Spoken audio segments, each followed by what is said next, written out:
Prenant la parole avec un ton qui se voulait à la fois ferme et diplomatique, Nasser Bourita, chef de la diplomatie marocaine, a insisté sur le fait que toute issue concernant le Sahara occidental devait impérativement s'ancrer dans le respect des normes juridiques internationales et des fondements onusiens. Il a mis en garde contre toute tentative d'instrumentalisation de ces principes, rappelant qu'ils ne devraient en aucun cas devenir des obstacles déguisés à l'émergence de pistes de règlement viables. Constatant que ce différend régional s'éternise depuis un demi-siècle, Bourita a appelé à considérer sérieusement la dynamique nouvelle qui, selon lui, redessine actuellement les contours de ce dossier à l'échelle mondiale. Il n'a pas manqué de souligner la place prépondérante jouée par le roi Mohamed VI dans ce regain d'intérêt international, tout en évoquant les repositionnements notables de plusieurs pays face à cette question au cours des dernières années. À première vue, les propos de Nasser Bourita semblaient marquer du sceau de la modération. Pourtant, dans les coulisses du monde diplomatique, ces mots ont résonné comme un coup de tonnerre. De nombreux experts y ont immédiatement perçu une inflexion notable dans la rhétorique de Rabat, longtemps arrimée à l'idée que le plan d'autonomie représentait la seule voie raisonnable. Alors, quand le ministre marocain en vient à insister sur l'encadrement onusien et le respect du droit international, plusieurs voix y ont vu bien plus qu'un simple ajustement de langage, un recul stratégique maquillé en ouverture et peut-être une tentative à peine voilée de calmer les vents contraires venus de la scène internationale de plus en plus critique. Ce virage discursif, que beaucoup n'ont pas manqué de qualifier d'inhabituel, n'est pas tombé du ciel. Il a émergé dans la foulée des propos incendiaires du chef de la diplomatie russe, Sergueï Lavrov, qui n'a pas hésité à réaffirmer, avec la froide assurance qui le caractérise, le soutien inébranlable de Moscou au droit des Sahraouis à choisir leur destin. Il a même lancé un avertissement sec à l'égard de toute tentative d'imposer une issue unilatérale. Le fait que les mots de Bourita aient surgi presque en écho à ceux de Lavrov a éveillé bien des soupçons. Certains y voient une simple coïncidence. D'autres y décèlent un effet domino diplomatique, d'autant plus plausible que le contexte mondial se recompose sous nos yeux, avec les chancelleries occidentales recalibrant leur boussole stratégique face à l'offensive silencieuse mais efficace de Moscou et Pékin au Maghreb. Aux yeux de nombreux observateurs, les propos de Nasser Bourita ne relèvent pas du simple exercice rhétorique. Derrière cette façade mesurée se cache, selon eux, un malaise diplomatique de plus en plus perceptible au sein du pouvoir marocain, désormais acculé par un isolement international difficile à dissimuler. Plusieurs capitales européennes, jadis parmi les plus ferventes alliées de Rabat, ont revu leur copie, tandis que la pression des Nations Unies ne cesse de s'intensifier.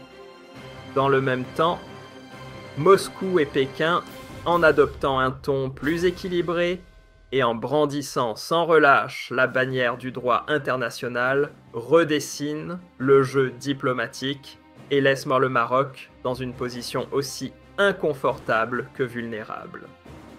L'Algérie, fidèle à ses réflexes diplomatiques, n'a pas laissé ses récents remous sans réponse.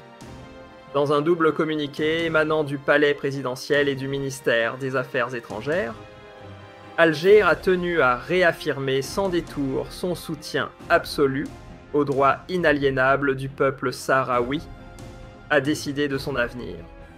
Un principe qu'elle érige en ligne rouge non négociable. Non.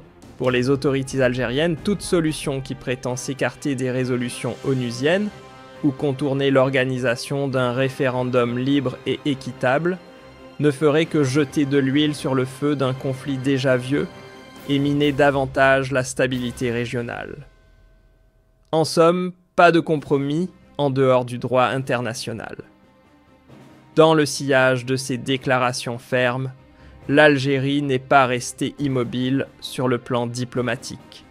Elle a redoublé d'efforts dans les couloirs des Nations Unies et de l'Union africaine, plaidant pour une extension du mandat de la MINURSO, afin qu'il englobe enfin la question sensible des droits humains dans les zones sous occupation. En parallèle, Alger s'est engagé dans une véritable tournée de coordination diplomatique, enchaînant les échanges avec plusieurs capitales arabes et africaines pour harmoniser les positions et porter haut la bannière du droit international. Un message clair a été lancé, le statu quo n'est pas une option, et toute tentative de le figer ne ferait qu'alimenter les tensions. Du point de vue algérien, balayer d'un revers de main les aspirations du peuple sahraoui reviendrait à jouer avec le feu. Car sans justice, pas de paix durable, et sans respect du droit, aucune stabilité réelle à l'horizon. Aux yeux d'Alger, les récentes déclarations de Bourita ne tombent pas du ciel, elles reflètent une tension palpable à Rabat de plus en plus acculée sur le front diplomatique. Depuis que Staffan de Mistura, l'envoyé spécial des Nations Unies, a ravivé les efforts de médiation et entamé une série de consultations intensives pour relancer les discussions de fond, le Maroc semble contraint de revoir sa partition. Pendant ce temps, l'Algérie, solidement épaulée par Moscou-Pékin et un bloc non négligeable de pays africains, s'impose comme le défenseur le plus cohérent et surtout le plus constant de la légalité onusienne. Ce réalignement géopolitique éclaire d'un jour nouveau le ton plus feutré et la prudence quasi calculée des récentes prises de parole marocaines. En parallèle de son offensive diplomatique, Alger a choisi d'ancrer son action dans une logique sécuritaire résolument pragmatique. À ses yeux, impossible de dissocier la stabilité du Sahel de la question du Sahara occidental. Laisser ce dossier en suspens, c'est ouvrir la porte à l'enracinement de groupes armés et à l'explosion des réseaux de contrebande. C'est dans cette optique que l'Algérie a consolidé sa présence militaire dans le sud du pays, tout en resserrant ses liens sécuritaires avec ses voisins stratégiques, la Mauritanie, le Mali et le Niger. Pour les dirigeants algériens, la sécurité du Sahara n'est pas un enjeu périphérique, elle touche au cœur même de leur souveraineté nationale. Le dossier du Sahara occidental a désormais dépassé le stade d'un litige localisé pour entrer pleinement dans l'arène des rivalités géopolitiques globales. Ce n'est plus une querelle entre voisins, mais bien un levier dans le bras de fer des grandes puissances. D'un côté, Washington et Paris marchent sur un fil tentant de ménager à la fois Rabat et Alger, sans froisser ni l'un ni l'autre. De l'autre, Moscou et Pékin avancent leurs pions méthodiquement en s'appuyant sur une rhétorique fondée sur le droit international et un rejet catégorique des solutions imposées. Dans ce nouveau paysage stratégique, l'Algérie se positionne comme une pièce maîtresse du jeu régional, saluée pour sa rigueur, sa cohérence et sa défense sans relâche des résolutions onusiennes avec un calme maîtrisé qui inspire le respect. Pour Rabat, l'heure des choix délicats a sonné. Faut-il s'entêter à réciter un récit officiel qui au fil du temps s'érode et perd en résonance sur la scène mondiale ? Ou bien amorcer un virage assumé vers un processus onusien, structuré, ancré dans le respect du droit des peuples à disposer d'eux-mêmes. C'est l'équation à laquelle le Maroc semble désormais confronté. À en croire plusieurs analystes, les récentes déclarations de Nasser Bourita laissent entrevoir une inflexion discrète mais significative. Peut-être même le prélude à une mue lente du discours marocain, plus en phase avec les nouveaux rapports de force internationaux.